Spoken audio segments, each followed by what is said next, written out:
This is Dr. Rajni Mandal with Pathology Watch, here with your 3D 3-minute digital dermatopathology digest. Today's topic is steatocystoma. Steatocystomas are most commonly seen in the chest area of young adults with an onset around puberty. There is a multiplex variant which can be seen with keratin type 17 mutations. Sporadic cases are also present. Here is a steatocystoma, which is a cyst in the dermis. You can see there is no overlying connection to the epidermis. Steatocystomas can also be quite large, as seen here. Steatocystomas are also known as sebaceous duct cysts, and there are sebaceous glands in the wall, as seen here. The lining of steatocystomas is epidermis-like, with multiple keratinocytes. However, there is no granular layer. The surface of the lining is characterized by this eosinophilic cuticle. A cuticle is very dense, hard keratin. This cuticle is also known as a red roof, and sometimes has an undulating appearance, which is similar to shark's teeth. Here is another steatocystoma. As you can see, they can be quite large, and this is deeper in the dermis.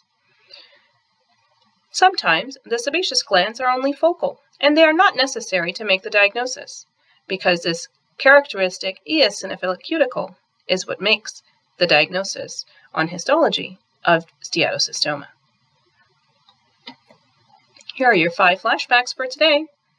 Steatocystomas are most commonly seen in the chest area of young adults. There is a multiplex variant which can be seen with keratin type 17 mutations, which are inherited in an autosomal dominant fashion. Sporadic cases are also present, and these are usually single lesions rather than multiple.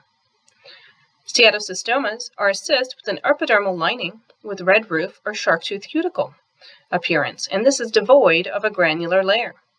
There are sebaceous glands in the cyst wall, and when drained or expressed, they drain an oily substance, and they can collapse when sectioned.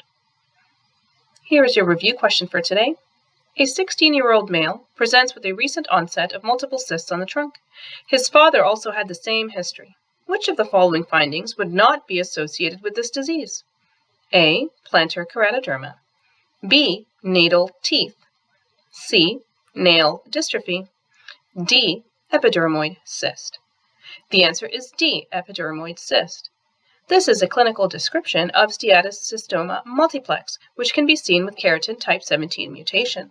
This is also known as Jackson-Lawler syndrome, which is characterized by multiple steatocystomas, plantar keratoderma, natal teeth, and usually hypertrophic nail dystrophy.